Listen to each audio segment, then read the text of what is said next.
Here we go. Let's see what all the hype is about. I'm nervous.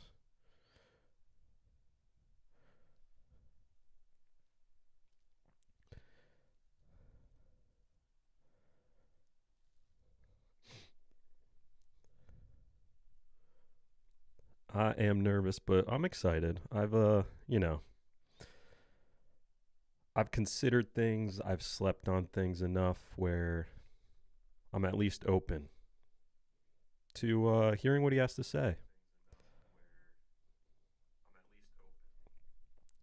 Just checking the audio here. It sounds good.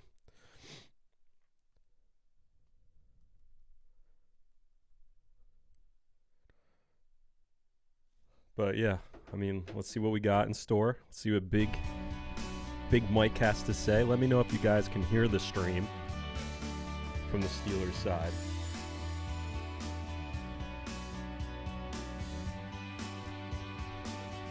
I think it's a little loud compared to me.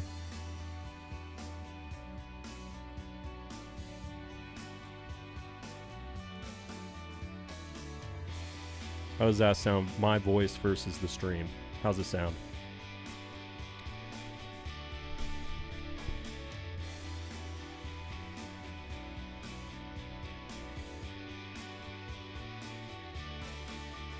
Are you guys excited or terrified? Personally, I'm terrified. All right, cool.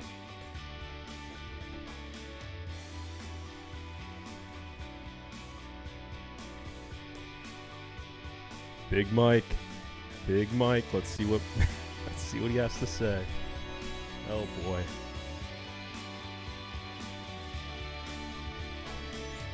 I don't know, guys. I slept on it, so I'm feeling a little bit better. It's been 3 nights now since the news has dropped that he's going to be our head coach. I feel better than I did, the first day that it happened. Kogo says it sounds good. All right. Darth Maul. What could be worse than the last 5 years? I don't know.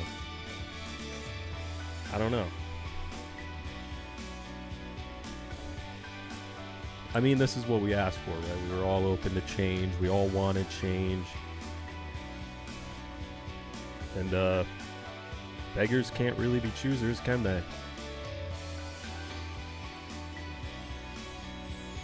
So we'll see. We'll see what comes of it.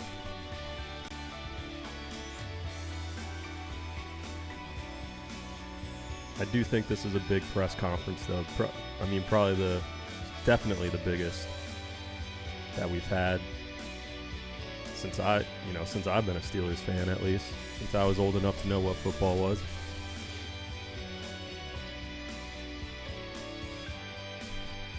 Bubba, I'm hopeful because he's an offensive guy, which we have never had. That's fair. Blistering. First question is probably going to be, what's it like to be back home? I know. They're going to be like, so, you're a Pittsburgh guy. They're going to do the Disney Channel movie questions where they're like, so, what does it mean to you to be the head coach of the Pittsburgh Steelers? It's like, I don't care, man. How are you going to help us win games and find a franchise quarterback? That's what I want to know.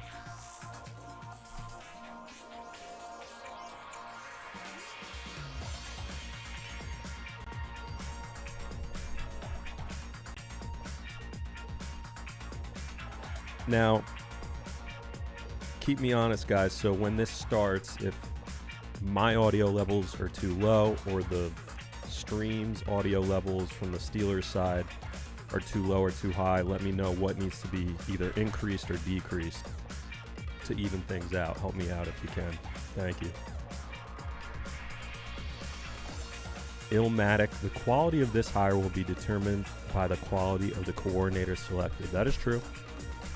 There's a lot of names that I feel like I'm restarting my whole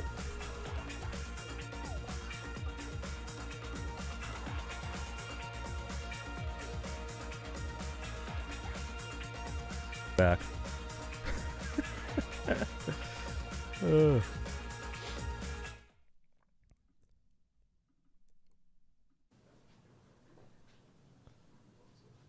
Oh, here we go. Oh, it's blocked. Hold on, guys. Let me reestablish this. There we go. All right, thank you everyone for coming. As I stated before, we will have Art Rooney, our team president, make some opening comments. Then we'll pass it over to Coach Mike McCarthy. At that point in time, after he is done, we'll open it up for questions. Please say your name and affiliation, and my team will get the microphone to you. Art? All right, good afternoon. Thanks everybody for being with us on this special occasion. It may be irrelevant to some of you, but I like the fact that today is my grandfather's birthday, and he would have loved the fact that we're hiring a guy from Greenfield to be our coach. So, but having said There it is. him being from Greenfield had little to do with our decision here. It's really great to be able to hire somebody who has such a tremendous winning track record and won everywhere he's been, and so it gives us great confidence to welcome Mike.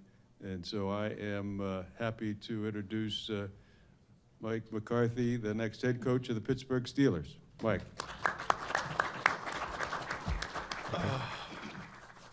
All right, here we go. Thank you, Art. I think I thought I'd at least be able to get started. You know, oftentimes coaches and players, you know, you put on new team colors, and it takes a minute to feel comfortable in those new colors. But to be blessed beyond any measure, one day to put on the colors you wore since you brought home. I apologize. Brett, I told you not to sit my family down here in front. This is so unfair. When you come home from Mercy Hospital, I do want to thank Art Rooney, Omar Khan, Dan Rooney, and the entire Steelers organization for the trust they placed in me to represent one of the most storied franchises in all of sports. I understand and embrace the responsibility, the privilege, and the weight that comes with this stewardship. This city, this franchise, this fan base means the world to me because Pittsburgh's my world, and it's just awesome to be back here. I do want to thank two men I'm very fortunate to call friends, Mike Tomlin and Bill Cowher. They've represented this organization with such class, and I'm honored to follow in their footsteps. They left the proverbial cupboard full, for sure. My family, my loves, my wife Jessica, kids Alex and Danny, Jack, George, Gabby, and Izzy, my parents, Joe and Ellen McCarthy, my sisters, Kelly, Ellen, and Colleen, and the crew that's here. We can finally openly wear our Steelers swag, so let's get it. My heart is full, my focus is singular, and it's time to bring another championship back to this great city. And with that, I just want to make sure that when we do get that trophy, that, you know, the 7th trophy in the case, we'll start that victory parade at 1137 Greenfield Avenue. So with that, Bert. All right, if you guys want to raise your hand, we'll pass the mics over. Not bad. Pulling on the heartstrings a bit. No doubt. Mike, Jerry Dulac from the Post-Gazette. Did you think and want to get back into coaching? And we've seen other guys take that year off and get back. What did last year or the year off do for you, show you, anything like that? Well, the year off was awesome. Really family. You know, I had a chance to take a year off in 19, and frankly, I really didn't take the year off. I just, you know, we had a group of coaches, friends mainly, that we really treated it like a season. We started in February, and still today there's projects that, you know, I never really got to in Dallas. So I mean, it was a football deep dive on a lot of things. It was awesome. I loved it, you know, just to do it at that pace and do it with the people that I did, you know, experience that with. But this year was about family. You know, I spent a lot of time with the family through the spring volleyball games, all that stuff. It was, I don't know why I'm so emotional, but great year. I had a great year. So, and then I was able to do some cool things too. You know, I mean, the Pat McAfee show was awesome. Just to see that side of the world, have more respect for you now, Jerry, than I ever have, just because, you know, I just see how hard you guys work. But no, it was just a very fulfilling year, and frankly went too fast because, you know, because once football season gets in, really once training camp hits, you know, we all have that clock, you know, so to be able to start, start, have conversations and watch certain things. I just didn't do as much this past year as I did, back in 19. But it was really cool to, step back and look at the trends. I think our game's so much about trends. I'm just always amazed when you look at a season, whether you're following game management, you're following fundamentals. If you see the ball kicked out at the 1 yard line in one game, and it's amazing, 3 more happen in the next 3 weeks. So I just always have followed the trends because I think our game's about trends, and it is our responsibility as coaches to make sure we're constantly teaching and reinforcing and finding new examples for that. So it was a great year. Just for media too, when you're asked a question, raise your hand so they can see in the crowd where you're coming from. Go ahead. Mike, Tim Benz over here from Trib Live. Question, just a football one for you. I'm not asking this from any other perspective except your own personal preference. In your best case scenario, do you want Aaron Rodgers back as your quarterback next year? There we go. That's nice the way he asked that, right? That was slick. But I mean, definitely. I mean, I don't see why you wouldn't. I but, knew it. I think just like anything, knowing Aaron long enough, Fine. going through seasons, I knew think it. when players, We all knew it. To see Mel Blunt here, I mean, when guys are up at that stage of their career, they need to step away and decompress. I think that's very important. The game is so emotional, what these men commit to and what they put into it. I think that time away is important, and I have spoken to Aaron, and so that's really where we are there. But I was able to sit back and watch the games. I watched most of the Pittsburgh games on TV, and I thought he was a great asset for the team. Okay. Rich Walsh, KDK TV. Mike, credentials aside, did you feel like you had to sell yourself in that interview? And was there any answer or story that you told that maybe helped get you the job?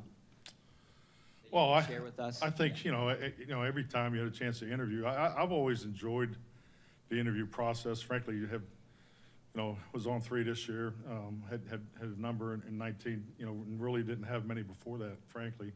I think anytime, coaches and players have a chance to talk football, sit down and cross the table and, have a chance to sit down and talk to Art Rooney, about the game, the history, especially growing up here and being a huge Steeler fan as a kid and understand. I mean, it's a great opportunity. So I'm filibustering here because I'm trying to think of a good story to give you, but I don't think there was one that knocked it out of the park. But no, I just I enjoyed those conversations and I know this no different than I would think in any industry. You look for fit. I'm in the process of putting together a coaching staff, and there's so many outstanding coaches out there that I respect, but it has to fit together. So I did feel very comfortable, from the moment that I was able to sit down with Art and Omar, and that's a connection I know where I am in my life and in my career. The GM head coach relationship's critical, and I couldn't be paired with a better guy. True. I mean, yeah. Omar Shant with College of Pro. Michael, this question's for you. Yeah. I got him. Yep. This question's for you. In terms of absent of being a Pittsburgh guy yourself, but when you looked at the roster specifically, what attracted you most to the roster, and what are you happiest Good with question. in terms of the roster? Great question. Oh, I mean, I love the roster, and I think it's Omar's turn to talk here, but I think it's a roster that, is fluid. And what I mean by that, the first thing I always look for, I know in my head coaching years, how many players do we have returning on contract? Or we had 52, we had 61, 64, because frankly, I mean, the draft's really important. Veteran free agency is important. But that group of men in these off-season programs, particularly just being older, being in the league, that time you have together, those men will move the needle more, in my opinion, more than anybody else. And it's a great group of men, just based off the feedback that, we all talk to each other. And so I'm really looking forward to moving the needle with those guys. And definitely we'll add through free agency, we'll add through the draft. But, it's like I said, Mike Tomlin, and Omar, they've left me a lot to work with. So I feel good about the direction. I'm really excited about the defense. Great seeing Alex here, because defense wins championships, and, the history of the Steelers defense and staying with the 3-4 is important, as far as the origin of it. And that's something with the build off. I've been a head coach 18 years. I've had one top 5 defense, and we won a Super Bowl that year. So the importance of defense is critical. Mike, Brooke Pryor, ESPN. The last three guys that had this job were in it for 19 years, 15 years, 23 years. You're a little bit more advanced in your career than they were when they took over, but how long do you see yourself continuing to coach? What do you kind of view this timeline as? Well, I think we're going to shift the dog years, number one. So it should be funny in your first press conference. That backfired on me last time. But so, no, I think really, I mean, you know, Coach Noel, growing up in the 70s, I just, you know, when I got into coaching, you know, that's when you look at someone you like to emulate. And what Bill Kyer and Mike Tomlin have done here, trust me, I have great respect for that. But I really am. I mean, hell, I can't even get through the press conference. I'm looking forward to getting started tomorrow. And, you know, and this game is about winning, you know, and the game has changed. You know, my first year in the NFL was 1993. And you know, the rules have changed. You know, the way you train your team has changed. So those are things I'm focused on. I hope it lasts a very long time. Yep. Mike, Teresa Varley from Good answer. Steelers.com. Mike, I wanted to ask you, what was that like after you got the phone call from the Steelers to be able to call your parents and share that news with them? See, no, that it's you're not coming fair, home? Teresa. Yes, no, it was a great phone call. I couldn't get through the introduction, so I think you know how that went. So. Hey, Mike, Will Graves with the AP. You know, why did you still want to coach? What is it about this profession, you know, that certainly you have great credentials, have coached a good long time. Some guys don't come back at 62. Not that that's old not as old as it used to be, but what keeps you coming back? What made you want to get back into coaching? I mean, I love coaching. You know, I think the biggest thing is the interaction every day with the players, the coaches, the support group. I mean, to line up every single day and to work and to do hard stuff, you know, with people that are committed. I mean, there's nothing like it. And, you know, I've had a chance to step away and look at other things. There's nothing like the National Football League, and to do it at the highest level, you know, it's something that, you know, I'm not ready to walk away from, and to have this opportunity, you know, it just seemed like it was meant to be, you know, on so many different levels. But Sundays are incredible, but, you know, Tuesdays, game plan days is still one of my favorite days, you know, so there's so many little things about the coaching profession that I love. But, you know, the fact of, you know, getting up every day, grabbing that cup of coffee and hitting it, getting it, and it's all about winning. So, you know, I'm just fortunate that I had the opportunity to do it again. He's definitely still motivated. Mike Pursuta, DVE. Your history is offense, your reputation's offense, your numbers support that. What has been transferable from one stop to the next? Why do you keep getting production and getting the most out of quarterbacks? Well, I mean, you know, the quarterback opportunity, I think it's important. You know, when you become a head coach, you know, you know, a big part of why you know, got that first opportunity was, you know, the position you coached through your background and so forth. So I've been super blessed to work with unbelievable group of, you know, quarterbacks, the Hall of Famers. You know, Paul Hackett was, you know, my mentor. Paul taught me the quarterback position. You know, started at University of Pittsburgh over there in 1989.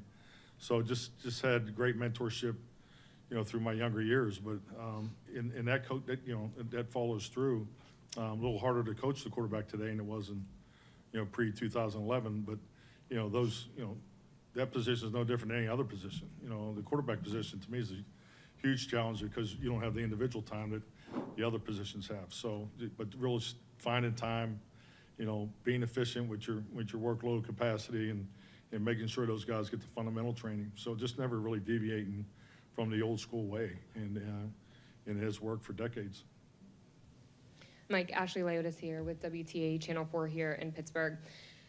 The playoff win drought has been a big topic of conversation here the last few years. Yes, when you look back at the last 10 years, what would you do differently? What do you think the biggest change needs to be right now moving forward into this era with you? You know, honestly, I don't think you can really look at it that way. You know, every season's different. You know, every team you coach is a bit different. You know, your beliefs, 7 long and, you know, years. your standards and the culture you're trying to create, you're trying to move that forward. You know, the most important thing about playoff football is staying in the playoffs. You know, we're not trying to get to the playoffs and doing the things to stay in the playoffs. Playoff footballs are the hardest games to win each and every year. I mean, if you Earlier we talked about trends. I think that, the trends of the fourth quarter changes is something that, I know I've been watching, the momentum shifts and so forth. Because, in a lot of ways, when I look at the training of the team, especially the way the off-season programs is orchestrated, you almost have to re-engineer how you want your team to train. And what I'm talking about is you need to put more time and energy into the end of the game. Because you look at the playoffs, because it's about winning the championship. It's not about getting to the playoffs and winning one game. It's about bringing the trophy home, and that'll always be the goal. So I think the trends of the playoff football. I think there's been one game this year that didn't come down to the last series, and the whole playoff outcome, and that trend has been in place for years. So there's not too many games in the playoff that does not come down to the 2 minutes rule. And then, as I already stated, the fourth quarter momentum swings this year have been at a record pace. So that's what I pay attention to, and because we all have the same amount of time to train the team. The players, have the same amount of time to put it into when we're able to work as a team. But where are you spending that time? So that's really my approach to how I would attack the playoffs. I don't even know that he said how he would attack. Mike, Jeremy Scott from Just talking about WESA here in momentum, but- Pittsburgh. There's okay. the legend of the unopened Iron City can that was passed along from Coach Knoll to Coach Cower, then from Coach Cower to Coach Tomlin. Did you get that can? Well, I really haven't had a chance to, get to the office yet. So, but yeah, I'll let you know. So. Mike, Mark Cabali, Steelers correspondent for the Pat McAfee Show. Mark. You've had great success over the years developing quarterbacks, but you're taking over an organization here who wants to win now. How do you balance winning now and finding that next franchise quarterback? Well, I think you're always developing the quarterback, and been blessed to have great starters. Particularly, the last one, the Dak Prescott. Aaron and Green Bay Brett, but we've always approached it as the quarterback room, and because that second quarterback, a third quarterback, they need to emulate the starter because that starter is dictating the rhythm and the timing and the precision with the perimeter guys. So I'm excited where I'm going with this. I'm really excited about Will Howard. I think he's someone that I thought he really came on there at Ohio State. I'm anxious to work with him. So it'd be great to have Aaron back. But Will and Mason, I'm really excited to get started with those guys. He's talking about Aaron like he's coming Mike, Chris back. Adamski, or he Tribune already Review, is back. TribLive.com. Do you That's plan on interesting. calling the plays, and what's your timetable for offensive coordinator or any coaching staff? Are those going to be people that you're familiar with from your past or around the league? Yeah, definitely. I will call the plays on offense, and so that obviously will run the offense. But these coaching staff, it's a bigger challenge each and every year. And I just think there's more moving parts to it. But it's been very fluid the last 48 hours. So. Alan Saunders from Pittsburgh Sports Now. I'd like to ask Omar and Art, a lot of the candidates you interviewed were younger coaches, defensive backgrounds. Did you come into this thinking that was maybe something you were going to do, and what was it about Mike that changed your mind maybe or stood out to you compared to some of those younger defensive guys? I don't think that's true. We came by the into way. this wanting to hire the best coach for the Pittsburgh Steelers, so we did not say, we're trying to hire a young defensive coordinator or, offensive guy. They didn't. They definitely didn't. We had Just an look at open who they mind interviewed. about it, I think, and really just, like I said, want to make sure we found the best coach, and, we were able to interview some great coaches. So I won't say it was an easy decision, but I would say at the end of the day, it was an obvious decision for us that Mike was the guy for the job. We know. Yeah, just to echo what Art said, we were very open-minded going into this and interviewed really an awesome group of candidates. And, I think Mike's resume speaks for itself. Learned a lot through the process, but we're excited Mike McCarthy's the head coach.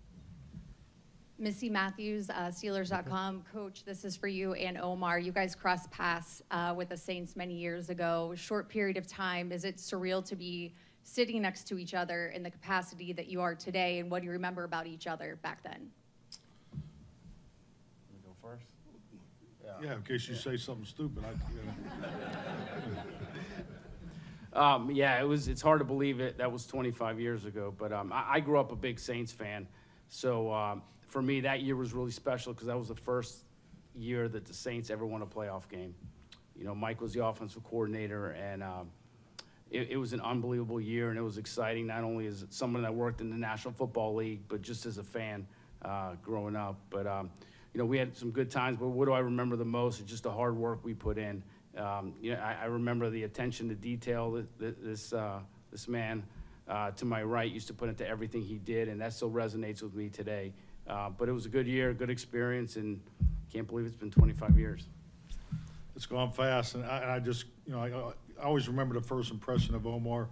You know, you get hired and just things are going 100 mile an hour, and it was my first time being a coordinator, and Omar had worked down in the personnel department and worked with the cap, and Jim Haslett had asked if, you know, if you know, if I want him to work with us on offense, and it was awesome. I think it, you know, opened his eyes up to what coaches and players really put into it. And, you know, and I always admired, you can see right away he's going to be successful. Very bright, hardworking, and, you know, and I think we just have always been connected since then. Hey, Mike, Jeff Hathorn with The Fan and KDK Radio. You mentioned defense wins championships. You've got a lot of defensive guys up here.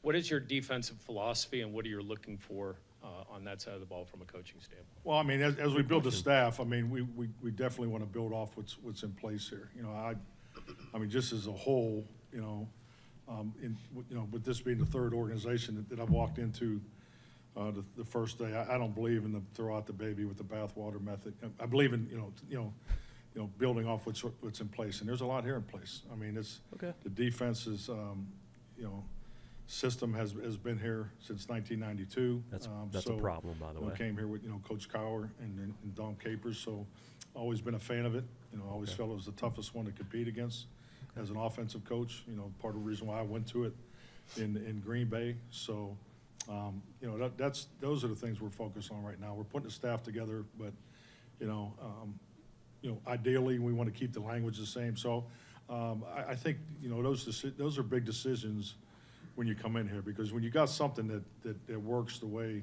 it's worked here for so long, I think you should try to do everything you can to build off that. It hasn't worked for a long time, though. Not a great answer in my mind. Mike, Jenna Harner, WPXI. In an interview you did in Dallas a few years back, you said family first, family and football, and you coach your team that way. What does that look like, and why is that so important to you? Well, I think just like anything, it's how you're raised. I think it just, you know, just the basics. You know, treat people the way you want to be treated.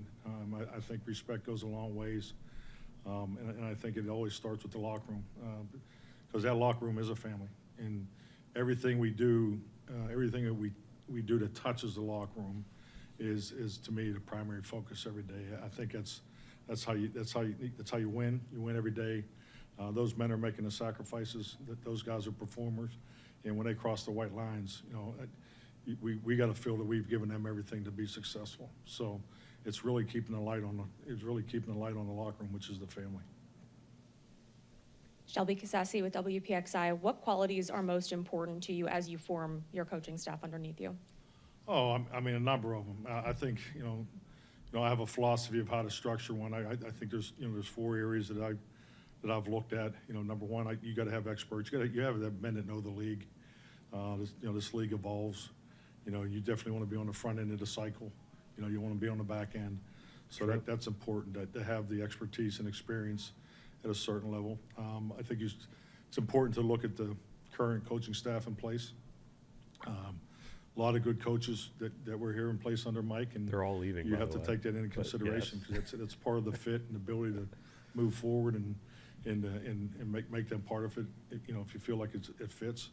And the third one is, you know, you got to look at some of the young and new ideas out there that would fit the direction that you want to go with your team. So, and then you got to have them young dudes. You know, you got to have the guys that grind. You got to have the grinders that are going to be there. And frankly, they came up the way Omar and I did. You know, we didn't have the resources back then that you have today in computers. So, you know, you slept in the office back then. You did those things. I'm not looking for that now because of the resources you do have. But so staying true to that, you know, that methodology is how I've done it. And at the end of the day, it has to fit together. Mike DeFabo with The Athletic. Mike, you bring a reputation of offensive football. I'm curious, just how would you describe your philosophy on offense, and how has that evolved over time? Well, I'm a believer in the tradition of the West Coast offense, and the first thing that always came to mind was the offense needs to be built to make the quarterback successful, for as simplistic as it is. Yep. And that starts with running the football. I mean, you got to run the football because that's fair. if you don't run the football and you don't, tailor your protection schemes in the action pass game to the run game, obviously it's not going to affect the defense and have the benefits of what you're looking for. So, and then, in the way the quarterback's coached in that system, you want a more athletic player in that position, a man that can extend plays and play to the rhythm, timing, spacing, and all the things that go into to an offensive system. So, but at the end of the day, you'll never hear me say this because Mike McDouble, I would never say we run the West Coast offense.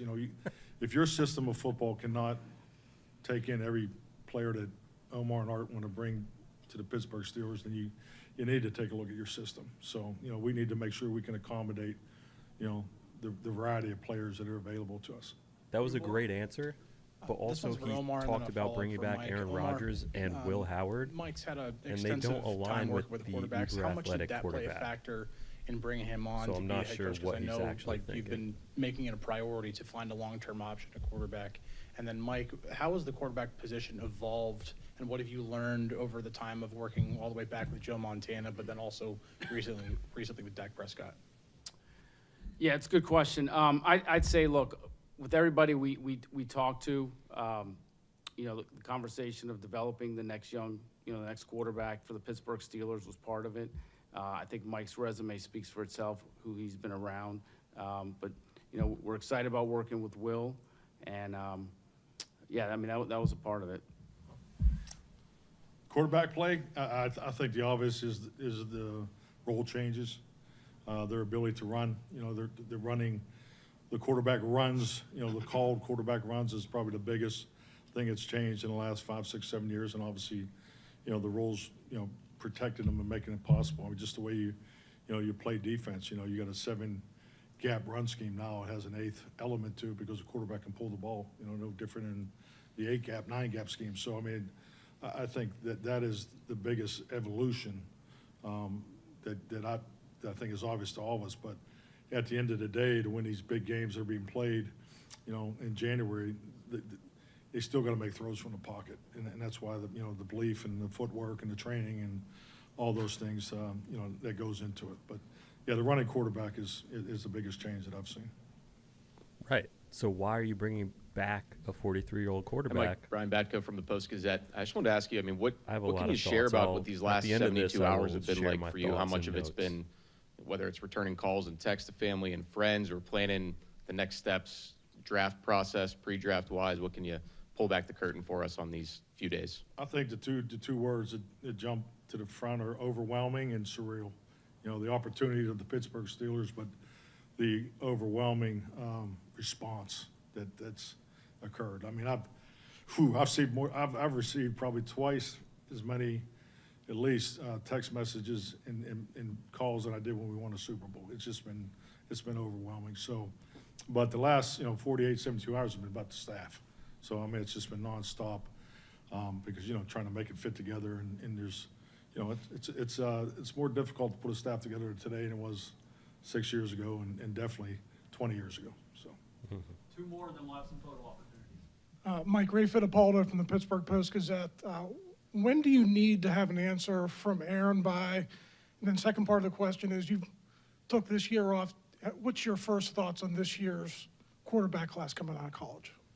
That's probably a better question for Omar. Just because I'm just getting started on the draft process, and we'll dive in that, frankly, once we get past this coaching staff development. But yeah, timelines we haven't discussed that yet. Nick Farabaugh, Penn Live. Mike, your system has had lots of star receivers, guys like Jordy Nelson, CeeDee Lamb. As you look at the current state of your wide receivers and your weaponry, adding in the tight end and running back room, what stands out about it to you, and do you maybe need to add new types of receivers to fit what you want to do schematically? Well, I just think like any coach, you're supposed to look at what you have and you look at the opportunity to develop. And, as far as the receiver position as a whole, we were at our best in Green Bay. The Jordy Nelson era is because all those guys work so well together. And, this game's about matchups. Your ability to put, your third receiver on the third corner or the third, and hopefully that's a favorable matchup, or move those guys around. And, you want your receivers to be able to play all three positions, because when you can have the flexibility of that, that goes back to the first statement about making a quarterback successful, because quarterbacks are trained in conceptual, in conceptual development of how you throw the football. So that helps you with their footwork training, because, but if you got 900 plays just to beat every defense or beat every, that's very difficult on a quarterback. So if you truly want to play to the rhythm and time of the quarterback, your perimeter guys being able to play multiple positions is very important. So that'll be our approach with these guys, and I'm looking forward to getting started with them. That's good. All right, thank you, That's guys. good. Give us a minute here. We're going to remove the table and do some photo opportunities. They cut it off. That's it, guys. That's all we get. So I will say I like the offensive mindedness of his answers. If we go back, and maybe we should do this just for fun, like go back and watch a Tomlin presser, you're not going to get the answers that you just got from Mike McCarthy. You're not going to get this quarterback focused, this offensive philosophy focused mindset. It's more so, yeah, man, the defense didn't do what we needed to do today. Certainly the offense didn't perform to our standards. And I don't want to compare a press conference to a post-game interview because they're very different things, but I do feel like if it's available, I don't even know that it's available, we should go back and watch Tomlin's introductory press conference and see what type of answers he gives, because certainly Mike McCarthy here just now was much more focused on how do we make our quarterback's life easier, how do we develop young quarterbacks, offensive mindsets, what type of receivers you want in your system. It's more offensive minded for sure. And I don't think the Pittsburgh Steelers have been a good enough defense at this point in the last, I don't even know what, maybe 6 or so years to justify focusing on them. They are paid a lot of money, yes, but I think looking at the mindsets, there's an obvious mindset shift. So we'll see what it comes down to. I think a lot of it, too, comes down to Omar Khan clearly has respect for Mike McCarthy. Art Rooney, the second, of course, has a lot of respect for McCarthy. There were some answers in there that I didn't love that felt a little bit old school, like McCarthy threw in a comment about how, all these new age successful head coaches and coordinators have computers. And we didn't have computers back in the day. And it's like, okay, yeah, but, computers can be valuable. I hate to admit it, guys. I know that it's a very modern take, but there is value in having data in front of your face and sitting down at a computer and doing some research and being like, what works versus what doesn't. Like, there's value in that. So I think it's interesting. I've slept on it a bit. It's now 2-3 nights since the news was first announced. So there's a certain level of excitement and just, again, I'll admit fully, when Tomlin stepped down, I was ready for change. And I said that on multiple videos. And I said, I just want something different. And we are getting change. A lot of our coordinators and our coaching staff are leaving. Danny Smith is gone. I just saw a report today that Carl Dunbar is most likely gone, if not already gone. They're looking at defensive coordinators that I've heard of in passing, but don't know too much about. Same with the offensive coordinator, because Mike McCarthy is going to be most likely the one calling the plays. So it's a very big shift, and there's a lot of change happening. And I think a lot of us bought into, we want younger, innovative different, just risky candidates. And I still think there's a lot of validity to that. But sitting here listening to the press conference today, I think, yeah, there's change coming. And that's all I can say right now. There's change coming. I still don't know if it's good or bad because we haven't had enough time to calculate that or research it, and we will. And more videos will come out about looking at what's going to change and what's going to remain the same. And was his answer true? Was it honest? Is it really going to be that different? Is that truly what the results have been? There's so much work that we need to do to go into and dig into what to expect. But right now, he's checking the box of offensively minded and checking the box of he's not going to retain anyone from the Steelers coaching staff, it seems like, which is funny to me. And I will say one other thing. Something that stuck out to me was he talked about how quarterbacks need to be mobile. They need to be athletic. The game has changed for quarterbacks a lot lately. And then, a minute before saying that, he was talking about, I would love to have Aaron Rodgers back, and I'm excited about Will Howard.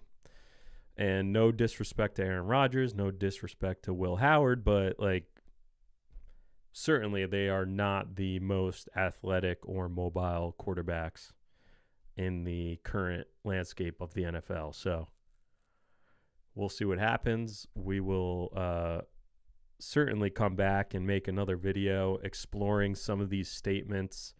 And I think a fun next video will be, if anyone can find it, or maybe I can find it, maybe it's on YouTube, but looking at what Mike Tomlin's introductory press conference was to see if he got us equally as excited or if felt equally different. And we'll go from there. So thank you guys for checking in, watching this live stream with me. It's an exciting time. It's a scary time for the Pittsburgh Steelers, but maybe it's also exactly what we wanted. So until next time, guys, let me know how you feel about it. If you're not watching it live and you're rewatching it, leave some comments. I'll respond to them.